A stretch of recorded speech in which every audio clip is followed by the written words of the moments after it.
Is fatigue getting the best of you lately or at any time throughout the year? If so, there are 3 strategies that you can choose to implement to help improve the way that you're feeling, improve your energy, and reduce fatigue. So I'm going to go through each one of those options with you, and every time you're feeling fatigued, you can choose which one is the best fit for you in that moment. I'm Dr. Gretchen, physical therapist and MS specialist at The Missing Link. Fatigue is one of the most common symptoms that my clients struggle with. And not only that, 85 to 95% of people with MS have reported that they suffer from some level of fatigue. So it's really important that we have some strategies to implement when you are feeling fatigued. Otherwise, you likely won't do anything, and then you might lose the progress that you've started to gain from the exercises or movement that you are doing. So let's dive into those 3 different categories. The first thing that you can do if you are feeling fatigued, and this is any level of fatigue. It could be light fatigue or it could be heavy fatigue. It could be the type of fatigue where you just stay in your couch all day or you stay in bed all day. But any type of fatigue, option 1 is to rest, but here's the kicker, guilt-free. Resting guilt-free. And the reason I wanted to add that guilt-free part is because so often when we rest, we feel guilty about it.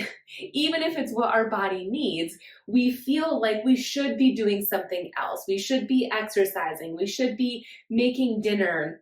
We should be doing any other thing that is on our to-do list. And then, even if we are resting, but thinking these thoughts of what we should be doing, I don't know if you feel this, but I know myself and a lot of my clients feel this way, is that you don't actually end up feeling rested. Yes, you're resting, you might be lying down or sitting down and relaxed, but your mind is feeling guilty. You're thinking of all these thoughts of things you could be doing, and it doesn't actually feel restful. And if you didn't feel rest, then your body probably is not going to respond as if it's rested. So if you choose to rest, it's so important that you rest guilt-free. Understand that your body needs rest. You will do better if you have rest. Rest is productive and you deserve to rest, even if it is more rest than what you used to require or more rest than someone else. Don't play the comparison game. Rest is healthy. Rest is productive. Rest does not need to be something that we feel guilty about. So that's option 1. If you feel like you're having fatigue and you cannot do anything else, that's okay. Allow yourself to rest guilt-free. The second thing that you can do is remember that all movement counts. All movement matters. I'll share a quick story with you. One of my Missing Link members was sharing with me that she was super discouraged because she skipped all of her exercises for a full week because her daughter was home sick and she had to take care of her daughter. And she was expressing how awful she felt that she just didn't do her routine, that she quit on herself. And I asked her, what did taking care of your daughter entail? And she said, well, she was spending her time upstairs so she could stay away from us and not infect anyone else with what she had. So I was going up and down the stairs many times a day to deliver her food and Kleenexes and anything she needed. And I said, okay, well, did you make her the food? And she said, yeah, I made her the food. I made her soup. I made her a sandwich, whatever she needed. So I was asking her these questions and I brought to her attention that while she didn't do her exercises, she didn't do her exercise routine, she was getting a lot of movement in. She was going up and down the stairs, which probably was anywhere from 13 to 26 steps, multiple times a day, for a full week. And not only that, she was in the kitchen, she was making food, she was getting things ready, and she was taking care of herself. She was getting dressed throughout for the day. she was showering, she was moving around. And so I pointed out to her that all of these things count as exercise as well. So if you're going through a period where you feel disappointed in yourself because you haven't done your exercises, well, that's okay. Ask yourself, even though you haven't been doing your exercises, what have you been doing? Have you been getting out of bed each day? Have you been getting dressed? Have you showered at all? Maybe yes, maybe no. Showering can be really fatiguing with MS. Have you walked around your house? Have you had to drive anywhere? Did you have to go and get into and out of your car? Did you go get the mail? Have you cooked any food? Have you gone to the bathroom? Going to the bathroom alone requires sitting down and standing up several times. So think about all the things you have done, and you'll start to feel better and more accomplished about yourself. And when you're feeling that way, you're more likely to get back on track once you are less fatigued. Now, the third option that you can do is my favorite option, and this is exercise. I know that this often sounds counterintuitive because you might assume that exercise would make you more fatigued, but there's tons of MS-specific research that shows that if you're exercising in the right way, it actually can not only reduce your fatigue, but also improve your energy and improve your strength and your balance in walking, etc.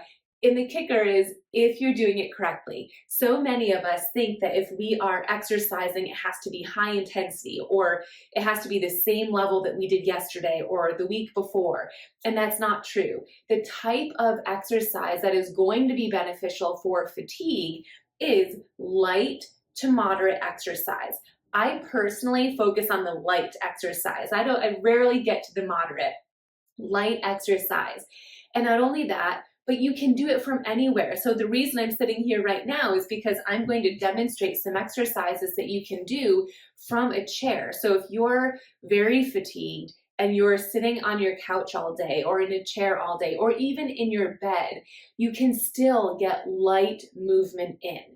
And before we get to the exercises, one final thing I want to say is that sometimes this takes a change in our mindset. We might be thinking that what we're about to do isn't exercise. Oh, that's nothing. That's too light. I used to be able to do X, Y, Z. But when we're talking about fatigue and improving your fatigue, it has to be light. Anything too intense would make it worse. So we need different strategies for different days. So let's dive into it. First and foremost, this whole time while I've been talking to you, I've been sitting upright, unsupported, meaning I am not touching the back of the chair and I'm not touching the armrest either. I'm unsupported, meaning I'm using my core muscles, my belly muscles, my side muscles, and my back muscles just simply to stay up in this position. That is an exercise. So if you want to practice these exercises with me, go for it. But if not, I would encourage you to at least sit up tall as you finish watching this video so that you can get some movement in for your core. Whether you're able to hold it for 30 seconds or 5 minutes, anything is good. So first exercise is just sitting up tall, unsupported. If you need support, you absolutely can put your hands down on the chair, on the armrest, wherever you need. And ideally, you're engaging your core in some way. You're not just letting your belly hang out and slouching. You're up tall, you're bringing your belly muscles in. So that's one of my favorite hidden, sneaky exercises. But let's actually get supported now. So you can prop some pillows up so that you're not too reclined and scoot all the way back. The goal here is that you feel relaxed. You can let your belly hang loose. You can let your legs just flop and relax.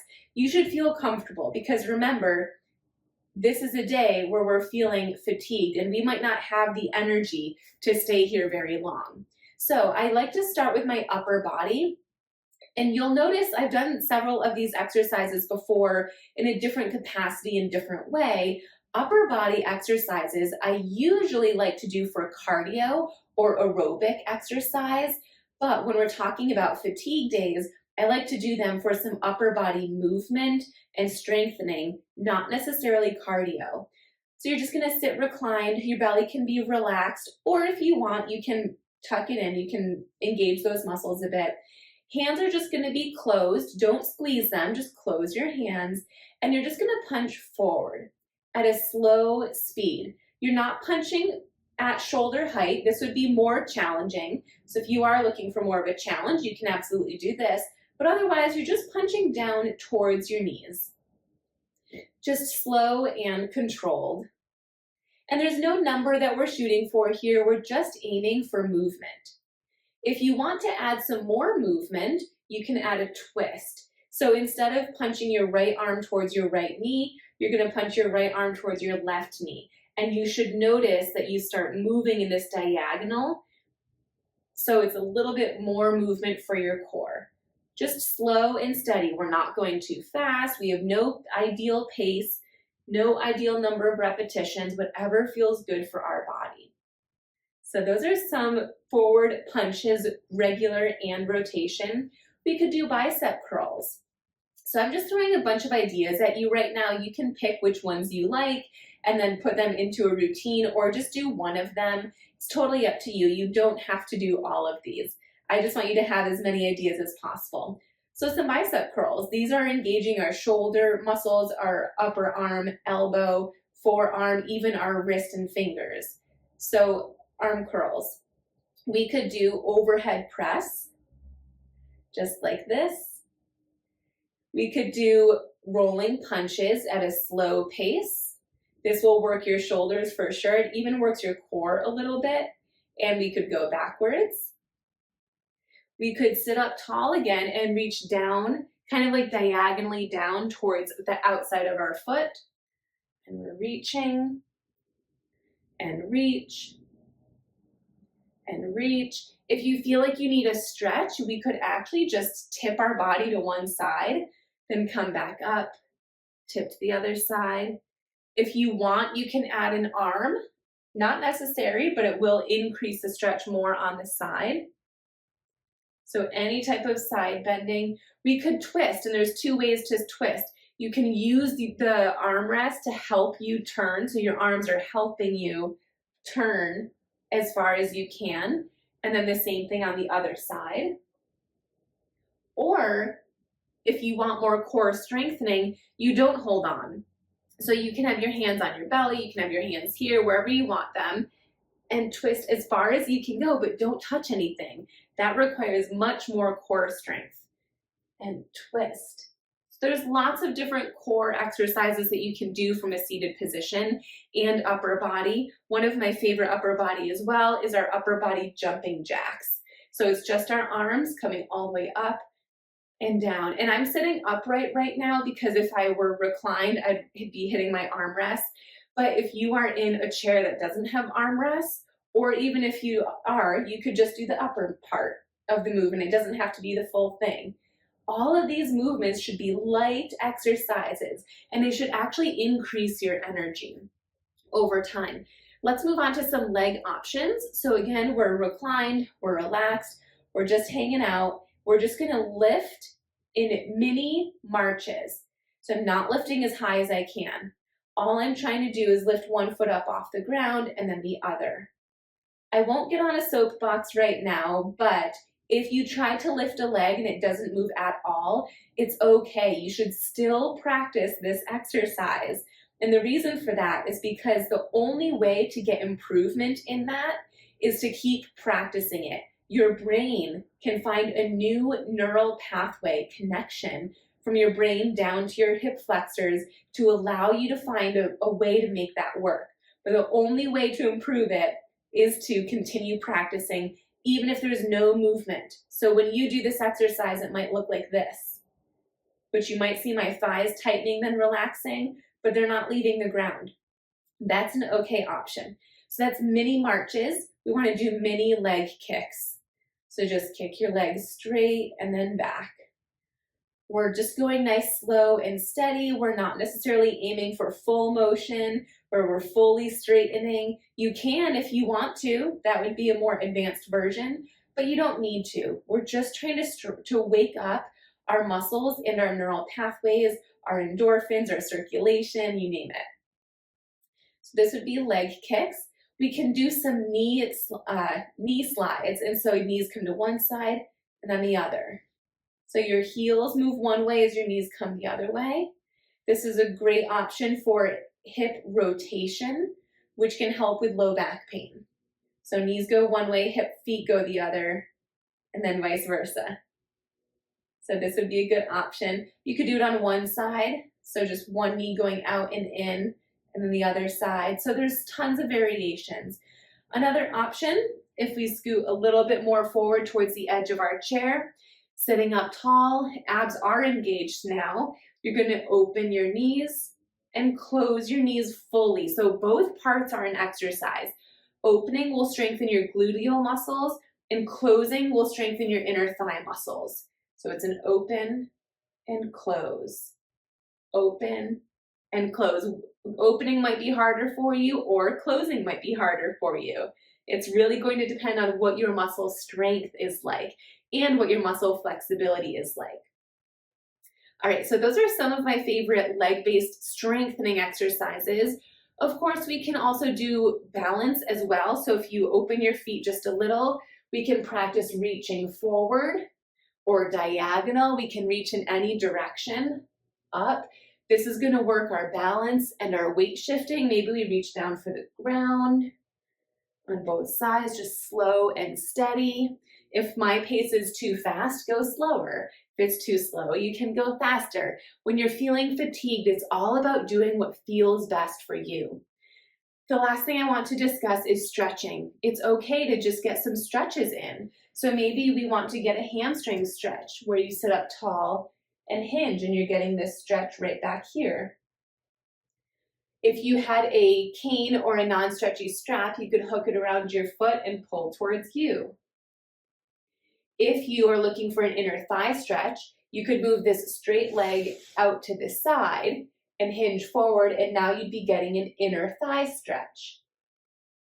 If you want an outer hip stretch, you can either cross your ankle like this, so one leg crossed over the other ankle, sit up tall and hinge, or for a more advanced version, you grab, sit up tall, and hinge. Either way, you'll feel the stretch on the outside. So those are just a few examples of many. There's thousands of exercises that you can do when you're fatigued that are considered to be light exercise. But the trick is to find a light exercise for you.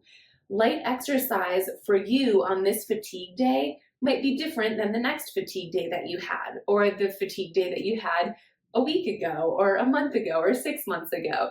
So it likely will be different exercises each time, but hopefully this gives you lots of ideas of some light movement, some upper body, some core, some legs, and some balance-based exercises and weight shifting.